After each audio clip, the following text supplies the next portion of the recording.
I en anden video har jeg vist, hvorledes man kan gemme målinger af lufttryk ved hjælp af en Wapstobit. I denne video vil jeg lave nogle tilsvarende forsøg uden at bruge Wapstobit.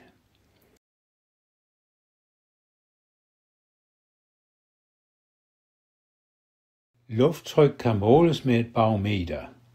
I gamle dage brugte man enheden millimeter kviksølv, hvor 760 mm svarer til 1013 millibar. Nu til dags bruger man enheden pascal, hvor 1013 hektopascal svarer til 1013 millibar. Til målingerne kan man bruge en Envirobit, som mikrobitten kan monteres i. Man kan også bruge en sensor, der hedder BMP280. Den findes i forskellige udgaver. Selve føleren, Sensing Element, er produceret af Bosch, og den indeholder et lille krystal, der kan omsætte tryk til elektriske værdier. 2 af mine sensorer ser således ud. Egentlig skulle de 6 ben loddes på, så de stritter vinkelret op. I stedet for løjede jeg 4 han-hun prøveledninger på, som vist her. Jeg bøjede den yderste del af handstikkene, så ledningerne kan ligge fladt hen ad bordet. En tredje type sensor har ben, der er løjet på, og her skal jeg blot forbinde 4 hun-hun prøveledninger.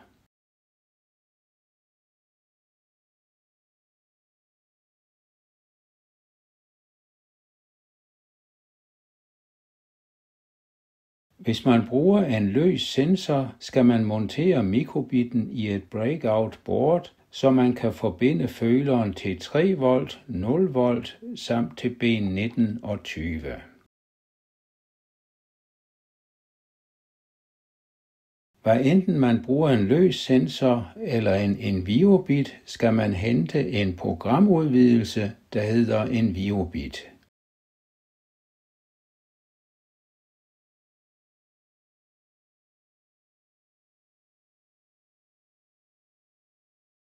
Når man har gjort det, har man adgang til en del menupunkter. Vi vil bruge Get Pressure. Nu vil vi undersøge, hvordan lufttrykket opfører sig i strømmende luft.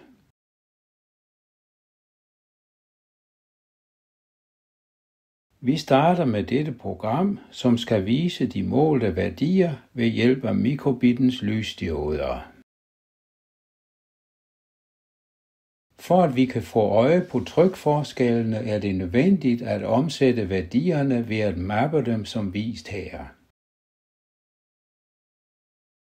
Næste trin er at se, hvad der sker, når man sætter en støvsuger til at suge hen ved sensoren. Jeg prøver først med en løs sensor.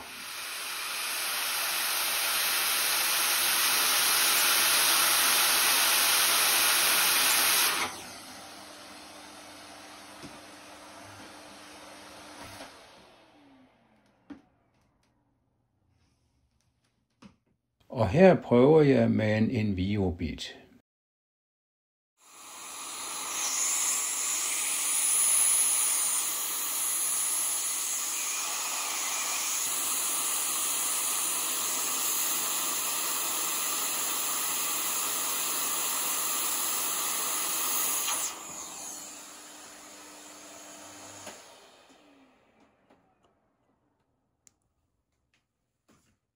Men jeg kan selvfølgelig også få trykket vist som et tal. Programmet kan se således ud.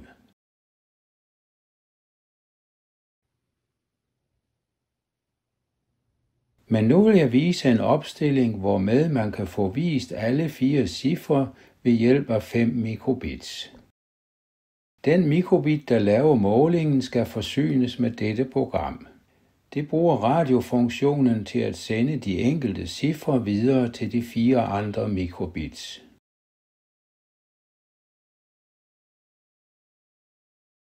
Her ser du det program, som mikrobitten til højre skal forsynes med. De 3 andre skal have det samme program, men et skal ændres til henholdsvis 2, 3 og 4. Nu prøver vi igen med støvsugeren.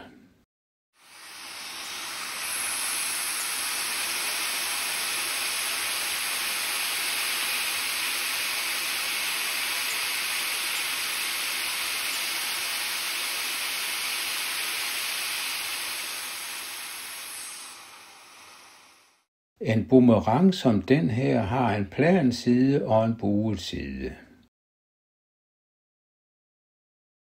Det samme gælder for en flyvinge. Den luft, der passerer ovenom, får en længere tur end den luft, der skal nedenom. Den længere tur skal nås på den samme tid, derfor strømmer luften ovenover hurtigere end luften nedenunder. Derved kommer der et undertryk på oversiden af vingen. Så nu vil der gå en kraft opad på vingen, som ophæver virkningen af tyngdekraften.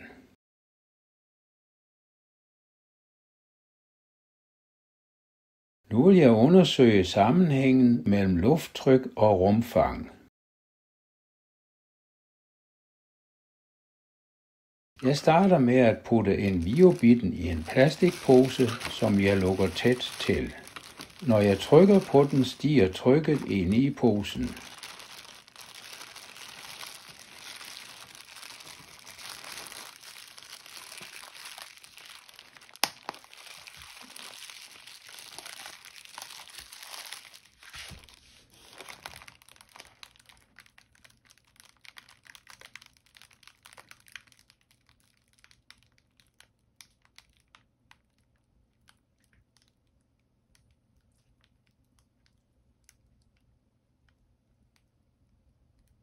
Sammenhængen mellem tryk og rumfang beskrives af Boyle-Mariottes lov. Den siger, at tryk gange rumfang vil være konstant, hvis temperaturen holdes på samme niveau. Til at eftervise det skal vi bruge en sprøjte med et lufttæt stempel. Inde i sprøjten placeres en sensor, og hullet med ledningerne tættes godt med lim.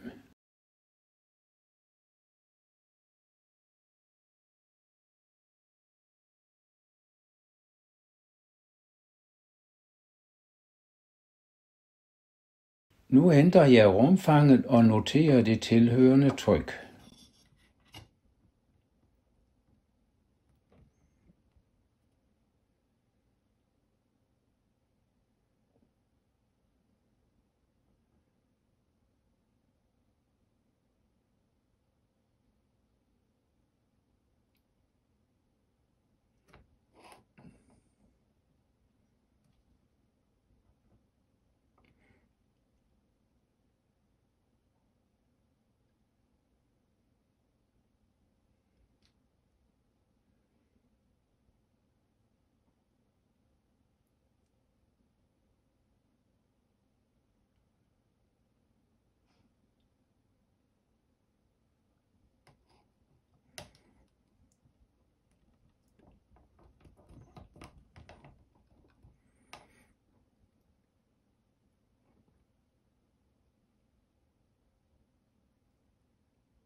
Når de 2 tal ganges med hinanden, får jeg stort set det samme tal for alle målinger.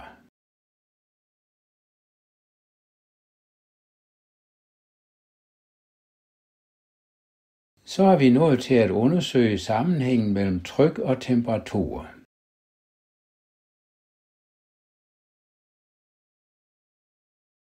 Vi bruger et syltetøjsglas, som jo har et konstant rumfang. Inde i glasset placeres en enviobit med en mikrobit, som skal opsamle de målinger, der foretages.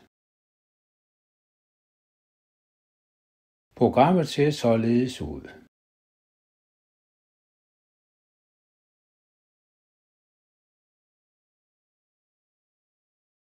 I starten oprettes et tomt array, et datasæt, som løbende kan forsynes med målinger. Her foretager jeg 200 målinger med en pause på 6.000 millisekunder. Forsøget vil derfor tage 20 minutter.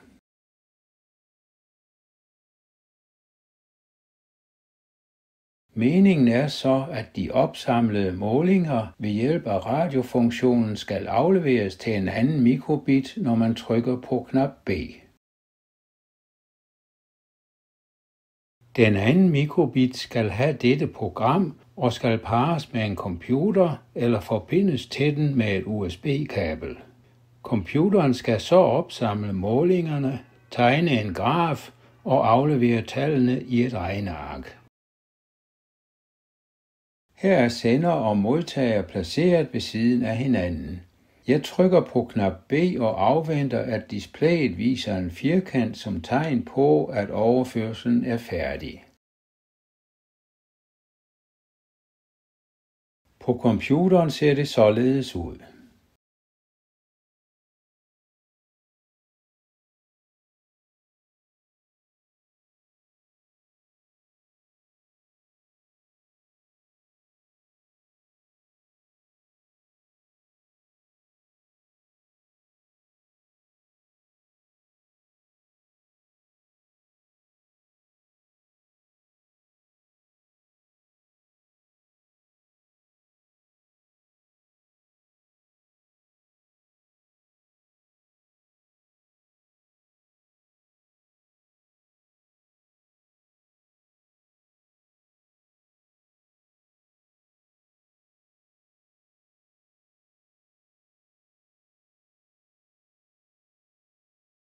Funktionen kan desværre drille en hel del. Sommetider vises feltet Show Data enhed ikke. Her kan det hjælpe at klikke på det lille plus og sætte Serial Write-kontakten til fra og til et par gange. Til sidst gemmes programmet i mikrobitten, hvor kontakten står på til. Hvis der mangler nogle data, kan man prøve at overføre dem igen ved at trykke på knap B.